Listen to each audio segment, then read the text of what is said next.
So the amendment of Article 58 under Clause 2 of the Constitution and Amendment Bill, that is, basically it provides for the way state of emergency will be implemented.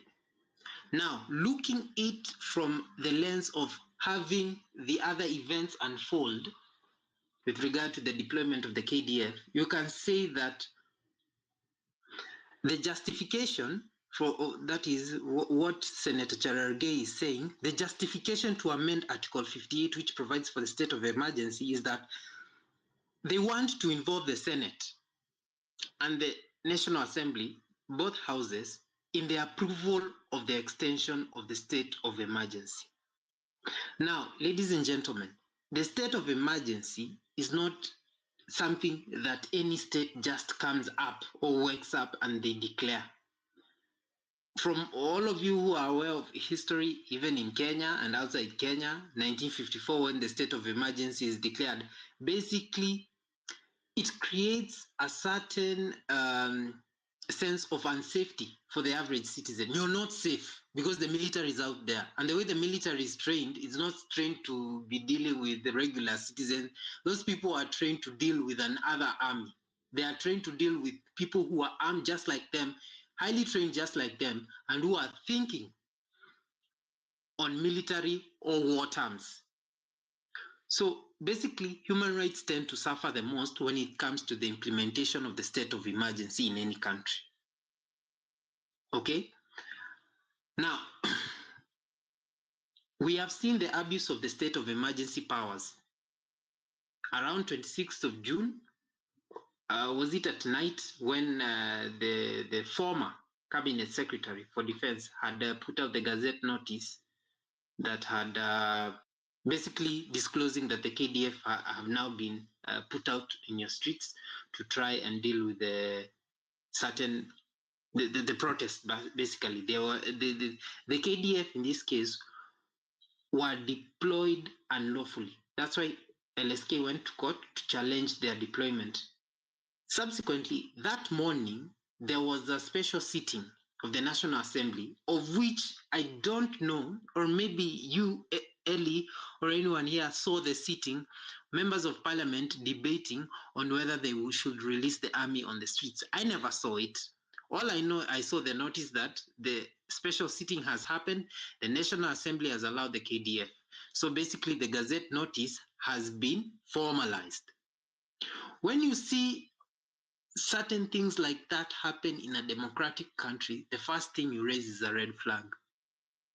Because what you have seen is the abuse of such power, of such a power. And this amendment of Article 58 is not genuine. It does not deal with the abuse of such powers. It does not disclose, it doesn't provide certain mechanisms to avoid the abuse of those powers. It's not genuine. Now, why do we prefer the National Assembly other than the Senate? Basically, when it comes to the declaration of the extension of the state of emergency, Kenya is a bicameral state. We have two houses of parliament. We have Senate and we have the National Assembly. The reason why we prefer the National Assembly is because the National Assembly represents the collective face of the nation, in that the microcosm makeup of the government of Kenya in the constituency level has been able to give out a person to represent them when it comes to making major decisions that affect the lives of Kenyans. So the National Assembly is more reflective of the localized context of how the perception, the will, the opinion of the regular citizen will apply when it comes to the declaration or extension of a state of emergency. When we use the Senate, we see that the Senate has been put there as under Article 96. Let me check my constitution. That it's supposed to represent basically the interest of the county government. And in this case, they are just there to follow up on the interest of the county government. But the National Assembly is so important. It represents the people in the micro level. And that is why we want the National Assembly to continue holding that privilege of declaring and extending the state of emergency when it comes to a democratic state like Kenya. The National Assembly is best suited for this position when it comes to the state of emergency. When we have the Senate and the National Assembly all together declaring the extension of a state of emergency, you're going to see certain things being bypassed, like the way you saw the Gachagua thing unfold. You're going to see some sort of competition between both houses. And you know, the military, whenever we declare a state of emergency, we just know that it concerns the Kenya Defense Forces. And as you can see in that amendment bill, they want also to amend Article 241, where they will also put the Senate in the same thing, the same vein. So the military is sensitive, okay? And it needs decisive, timely, effective decision regarding their deployment. And the National Assembly is best suited to give, or basically to declare the state of emergency and to declare or to allow the extension of a state of emergency. There is no competition between both houses. The National Assembly will take it.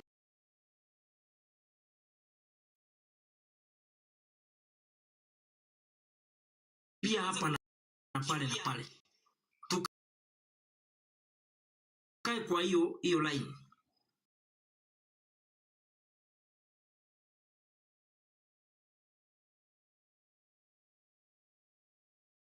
Na hiyo ndio point yangu ya mwisho. Wetangula ataondolewa ile kiti ya speaker, atatemwa nje. Na Raila Odinga ataweka mtu yake. Wetangula akitemwa nje, atawekwa position nyingine tofauti, lakini iko chini ya uspika, iko chini ya hiyo position. Okay? Alafu huyo mtu anaitwa Musalia Mudavadi. Chances are very high that Musalia might end up to be an interior CS. Huyo mtu mwenye alikuwa anatukana Gachagua Kimani government atapelekwa nyumbani. He will remain as a position B. Hatakuwa na position in this government. Politics works in the country. Hatakuwa na position. Odinga will take advantage. Politics works in the country. Then Odinga will take advantage. Will be protesting across. Ruto nao nini sijui nini, watu wakirusha nini na nini na nini na nini. Kukiwa na pressure, kutapatikana someone to take over the country ni the speaker, because you know already kiti ya deputy president imekwama. So Odinga is dealing with the plan B. Kama Kindiki is not surviving, so that we come to deal with William Ruto by impeachment. So hapo kuna kukwama, kumekosa kuwa na light ya kuona mbele. Odinga amekwama, Ruto amekwama na Raila amekwama. Sababu kiti ya deputy president ikikwama, ile plani yote Raila alikuwa nayo inakwama. So Raila ni mtu ana calculate haraka, amerudi plan B. That's why I told you, Odinga, yes, unaweza kuwa imemfix mahali imemfix, lakini because he understands some politics in this country, atapanga Ruto. Na mnafikia Ruto ni mwerefu. Sababu deputy president position imekwama pale mahali imekwama, haitasonga. Odinga amerudi hapa anataka kuondoa Moses Wetangula as speaker.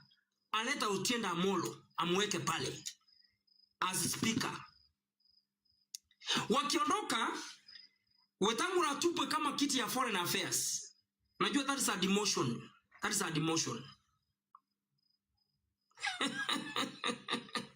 Then huyu mtu mnamuita akishiba hana neno. Kuna jamaa hapa akishiba ananga neno. Huyu anaitwa Musalia Mudavadi. Atapelekwa hapa hii kiti ya interior. Na Raila atafurahia tu bado. So that Ruto akikwama na serikali yake. Akilemewa. Huyu jamaa anaitwa Otiende Amolo akiwa speaker will run the country.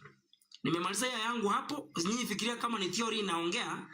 Kama you are not a politician, you will not understand this theory. Lakini mimi ningependelea kwanza nipatie watu nafasi. Zakayo hii kiti haikuwa yake from the word go.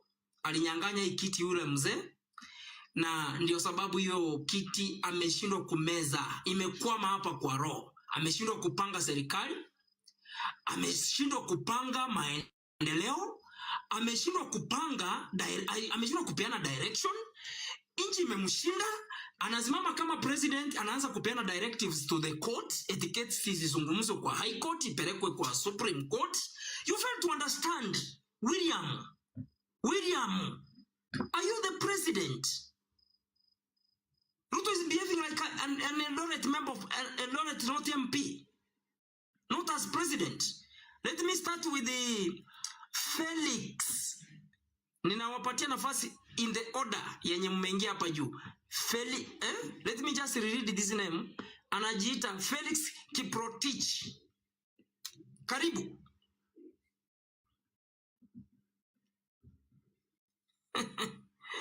Kiprotich. Ayuko. Acha niingie huyu number 2. Huyu ako na 2 nini? Dan. Asante kwa nafasi yako.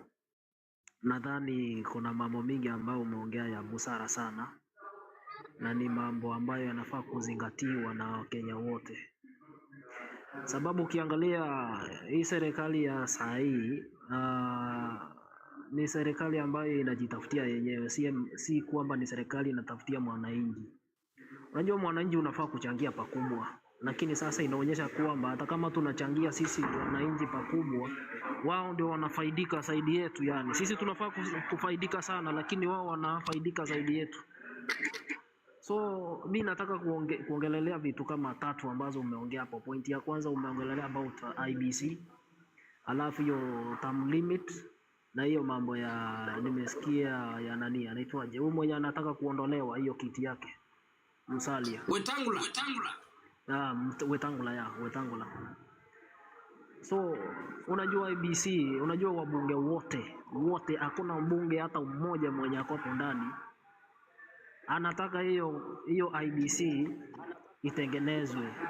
Hakuna hata rais mwenyewe hataki kabisa, ni wanajua kitawaramba. Unajua rais kwanza anataka kutumia wabunge, akishamaliza kuwatumia vile ambavyo anafikiria ndiye afanye, ndiye alete hiyo IBC. Lakini before hajamaliza agenda yake hawezi akatengeneza hiyo tume kabisa, hawezi kaifanya kabisa. Hiyo ndio game yake. Akishawatumia the likes of Silvanus, the likes of Wichungwa, akiwatumia vizuri bila anataka, ndio anakuja kuona kama matishu yenye shatumika. So kwa saa hii tusi expect like huyu jamaa ataleta IBC hata kama tutapiga kelele. Ndio tutapiga kelele, tunahitaji hiyo IBC. Hata wabunge wenyewe hawaitaki, wabunge wenyewe hawaitaki. Rais pia haitaki. Unaona? Sisi wananchi, sisi mayouth tunataka hiyo IBC itengenezwe. Ikishakuja hapa nje, ndugu yangu wa jamaa wote yani tunafagia wote wanaenda nyumbani. So tusi expect hii kitu ikuwe kwa haraka, ina itachukua muda, but tunawapima. Kitu ni we have a point in our mind that unajua siasa ya zamani si ya siasa ya sasa hivi, na wale vijana walikuwa wa zamani si vijana wa sasa hivi. Sasa hivi ni vijana different, yani tumeenda shule, tumepata everything, we have everything, there is nothing. Yani unaweza kuja kama msee unakuja kutudanganya hapa, sisi tutakwambia ukweli. So IBC nayo wacha icheleweshe, but in our mind tunajua chenye tunafikiria, yani tunajua na we know our goal. Like I saw something, jamaa anapiga Morara, sijui anapiga nini, na Morara ni jamaa mmoja anafaa kupewa support kubwa. Sisi vijana tunafaa kupewa jamaa support. Alafu unapata somewhere kijana mwingine amelipwa kupiga kijana mwenzake. Yani wewe unaona jamaa amekuja kututetea, wewe mwenyewe unaamsha mawe, unaenda kukimbiza jamaa mwingine bure tu, na wewe mwenyewe hapo uko hapo tu, hauna job, hauna nini, na huyu jamaa amekuja kututetea. But siku zinakuja, bunge wote au huyo president na hiyo regime yake yote, siku itakuja kufika, and we are waiting for them. So point number 2 ni about hiyo kiti ya speaker. Hiyo kiti ya speaker nayo imekuwa moto saa hii. na in the real sense, yani venye tunaiona, venye mimi naipima, hata mimi venye naipima inayo, huyu jamaa speaker tu atatembea tu polepole juu ashatumika pa kutosha. Kitu ya kwanza chenye ashatumika vizuri ni kupitisha miswada yote, ishapita yote. Nikirudi hiyo impeachment ya Gachagua ashamaliza, so huyu washamtumia na amemaliza kazi yake imeisha, hakuna kazi yenye imebaki hapo kwenda mbele. So huyo naye ishaenda, otherwise huyu jamaa wacha tu aende juu we don't even need that guy there. Wacha tu aende kabisa, yani huyo aende juu hakuna kitu inafika hapo jamaa inakuwa discuss, kitu inakuwa discuss hapo. Umeona nani akilia? Huyu jamaa anaitwaje huyu? Kuna huyu jamaa mbunge wa Mumia Assist akilia, alikuwa anasema anajaribu kuinua mkono juu apewi nafasi, sababu anajua huyu jamaa atampiga, lazima atampiga mapointi zingine kali sana. So akijaribu kuona mkono juu anarudisha yeye chini. So pia yeye ashaona, unajua abunge wote washaona kila kitu. So huyo naye, huyo speaker naye wacha tu atembee pole pole. Tuko tu hapo, yani huyu jamaa watazidi kutembea. Kitu ya mwisho naweza ongelelea impeachment. To my side mimi naweza sema hiyo